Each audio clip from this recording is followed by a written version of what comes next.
Hi everyone, my name's Dr. Matt Williams. I'm a tutor in politics and what is known as the Access Fellow here on the roof of Jesus College at the University of Oxford. We've just passed 30,000 subscribers, which is barely believable. I'm enormously grateful to all of you who've been tuning in over the years. And today is a special treat. I'm going to share with you my top tip for gaining admission to a highly competitive university like this, which is basically not to work at it. Now, in order to flesh this out, I need to draw on some Marxist theory, so the writings of the German socialist economist and philosopher Karl Marx. Now, what he used to argue, amongst many things that he argued, was that work is alienating, that the labourer, the person who provides their labour, is alienated from the fruits of their labour, their work, because most of the value goes back to the capitalist owner of the means of production and exchange. So what on earth has that got to do with studying or applying to a competitive university?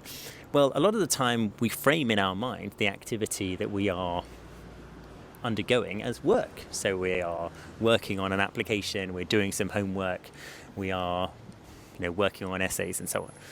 The problem with that verb, work, is that it's alienating, because you kind of figure, who's this for? Why am I doing all of this work? Who's the beneficiary? In reality, the beneficiary is you, because you're growing, you're learning, you're developing, and so on. But if we use the word work, it can quickly become alienating, just as Marx suggested it would. And homework is perhaps the prime example of this. Whenever I was told to do homework as a young person, I used to kind of resent it, because I thought, this is kind of boring, and I'm clearly doing this just so that teachers won't moan at me and parents will get off my case and so on and so forth.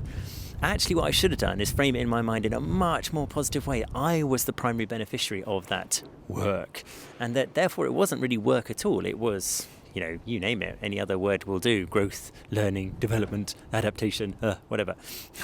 And so as an adult, I've now figured out that I'm never going to work a day in my life, according to the cliche, because I'm just going to reframe in my mind precisely what the activity is that I'm doing, and not see it as something that is alienating, but something for which I am the primary beneficiary.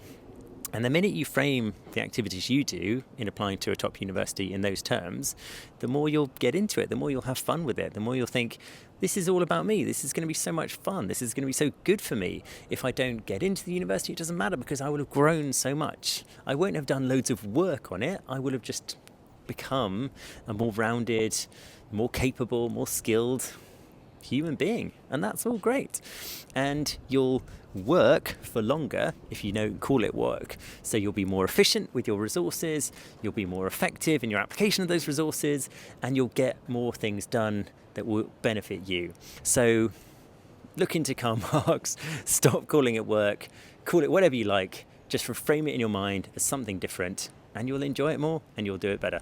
So there you go, that's my top tip. Tell me what you think. You might think I've gone crazy, it's quite possible, but let me know your thoughts. Thanks so much for watching. I'll see you next time. Cheers, bye.